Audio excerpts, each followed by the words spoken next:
Hello guys, আজকে কেরালার আরেকটা জিনিস দেখাবো। আমার পেছি এই যে দেখতে পাচ্ছ একটা দোকান, সেই দোকানটাতে কিন্তু একটাও মানুষ নাই। এখানে সব কিছুই আছে, ঝালবড়া টালবড়া সবই আছে। এই যে দেখতে পাচ্ছ এখানে আছে, অনেক রকমই আছে, কিন্তু এখানে মানুষ নাই। একটা মানুষও নাই, সব জিনিসপত্র আছে। আমি এই যে এখানে মোবাইল চার্জে দিয়েছি, এই যে দেখতেছো মোবাইল চার্জে দিয়েছি। আর এখানে সব কিছু আছে, এই যে দেখতে পাচ্ছ এখানে দুধ ফুদ সব আছে। এই যে দেখতে পাচ্ছ দুধ ফুদ, এখানে চিনি, তারপরে এই সব জিনিসগুলো দেখো। মানে কেউ লাড়বে না এই জিনিসটা।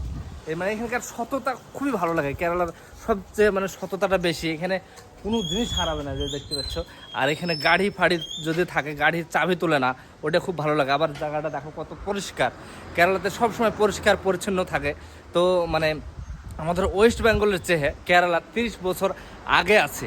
তো আমাদেরকে ওরকম চেষ্টা করতে হবে, সুন্দর পরিবেশ করার চেষ্টা করতে হবে কেরালাকে দেখে।